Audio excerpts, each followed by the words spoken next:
dès le début de la question, je suis ravi parce que pouvez-vous expliciter? Ouais, c'est ça l'avantage d'une question, c'est que ça permet d'expliciter. Je dis les choses brutes de fonderie, et là, ça va me permettre d'expliciter. Pouvez-vous expliciter ce que vous avez dit quand dites la mère peut s'appuyer sur le père, car c'est le père qui a la loi? Non, c'est pas ce que j'ai dit. C'est le père qui dit la loi. Qu'est-ce qui inspire la loi? 90% c'est la mère. Mais il ne faut pas que ce soit elle qui inspire la loi et qui la dise. C'est pour ça que j'ai parlé de complicité. La mère qui vit très proche des enfants, elle sait mieux que le père ce qu'il faut interdire dans la loi. Donc il faut que cette complicité se fasse. La mère dit, voilà, si je veux moi être en sécurité, il faut que tu interdises ça. Et c'est là où la complicité marche à fond, et ça sécurise la mère. Ça ne veut pas dire que c'est la mère qui se soumet au père, c'est pas tout, c'est une complicité. C'est des rôles qu'on partage. Et donc il faut cette union des cœurs pour que les rôles soient partagés, et c'est ce partage des rôles qui structure l'enfant. Et en même temps, l'enfant se rend compte qu'un père et une mère, c'est pas la même chose. Tiens, c'est une bonne remarque. C'est-à-dire que, contrairement à l'idéologie du gender, le sexe masculin et le sexe féminin, c'est des réalités incontournables. Que maman est forcément plus dans le don, parce qu'elle donne déjà la vie, et on sait très bien, par exemple, sur le plan psychologique, qu'un enfant qui n'a pas été aimé, ou qui ne s'est pas senti aimé par sa mère, a des idées suicidaires et n'aime pas la vie. L'amour de la vie, ça vient de l'amour de la mère. La structuration de l'enfant, ça vient de la structure du père. C'est comme ça. C'est comme ça. Donc, alors, vous voyez, c'est ça. Le père dit la loi, ce qui permet à la mère de dire « ton père l'a dit ». Mais en fait, c'est moi qui l'ai inspiré. Et ça, l'enfant n'a pas besoin de le savoir. Excusez-moi, père. Pour rebondir ce que vous venez de dire, dans notre groupe, on a évoqué justement cette phrase que vous disiez, ton père l'a dit. Ce qui nous gênait un tout petit peu en tant que maman, c'est qu'au quotidien, on est nous tout le temps avec nos enfants. Donc quand on dit ton père l'a dit, on a un peu le sentiment de dire, bah moi j'y arrive pas, mais c'est ton père qui va y arriver. Voilà, c'est exactement non, mais c'est uniquement pour le cas où vous n'arrivez pas, ce qui peut arriver, parce que vous pouvez avoir un enfant qui est dur, et qui profite du fait qu'il n'y a pas le père pour essayer... C'est la dernière carte à jouer, quoi. Voilà. Ah oui, voilà. D'accord.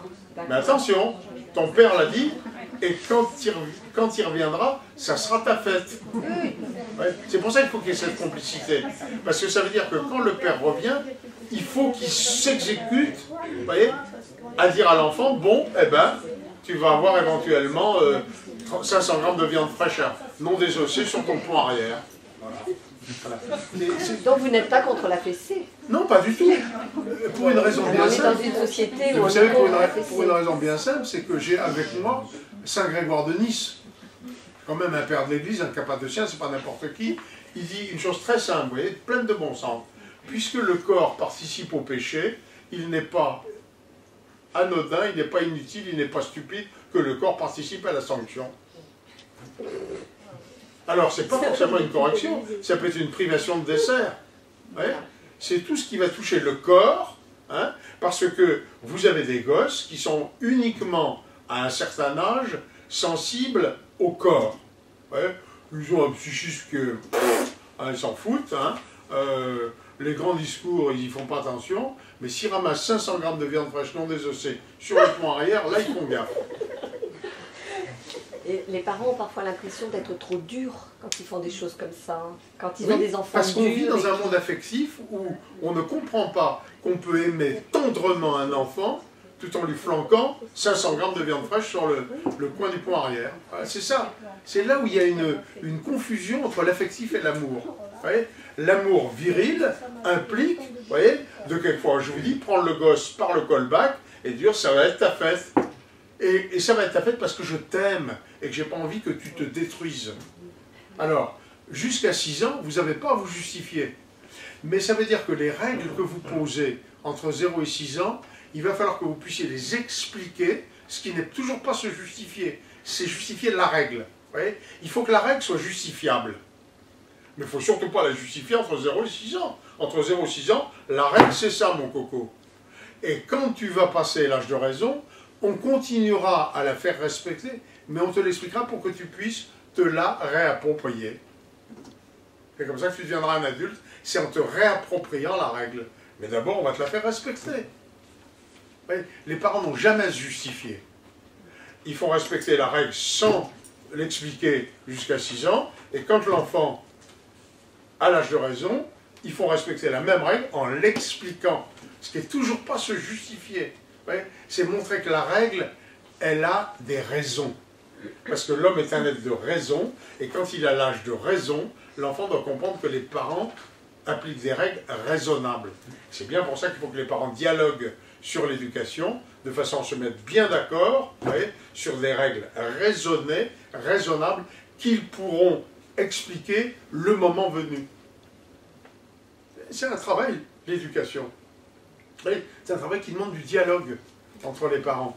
Sinon, on fait au doigt mouillé, l'un comme l'autre, des choses différentes, et l'enfant, où il est perdu, il est paumé, il ne sait plus où est le vrai, ou alors, il se dit, bon, ben, je profite des divergences, et je me mets en coin entre les parents.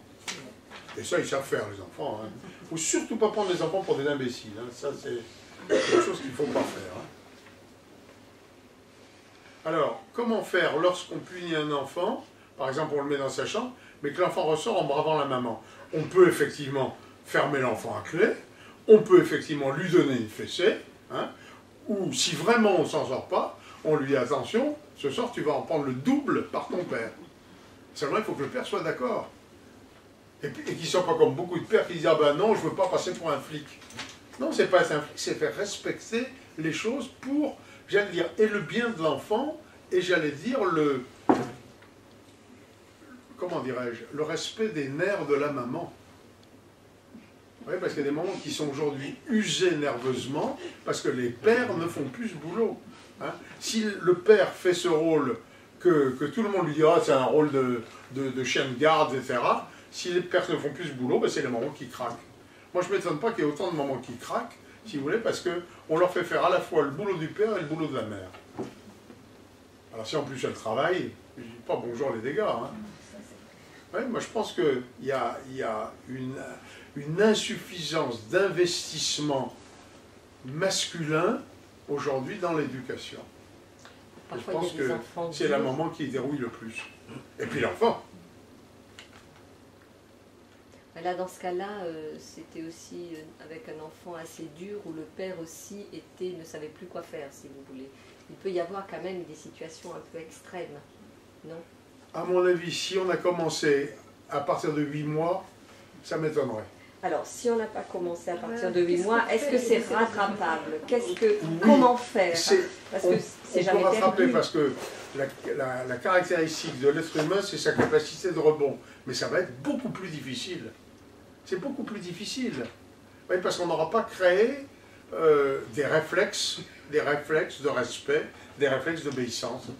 Ouais, on a intérêt à créer des réflexes d'obéissance tôt. L'obéissance, c'est pas humiliant. On vit dans un monde qui s'est mis dans la tête qu'obéir, c'était humiliant. Obéir, c'est au contraire un acte d'être libre qui, délibérément, voyez, met sa volonté sous l'autorité de quelqu'un dont il estime qu'il veut son bien.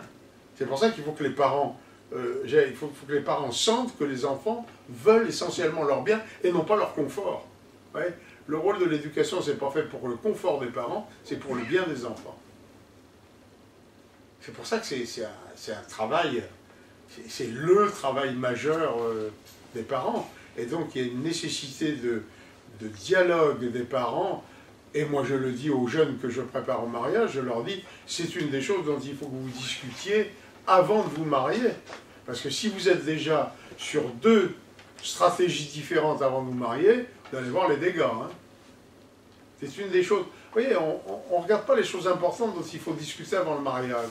Les choses importantes dont il faut discuter avant le mariage, je vais vous dire, c'est le niveau des valeurs morales, la justice, dire la vérité, c'est le niveau des valeurs morales plus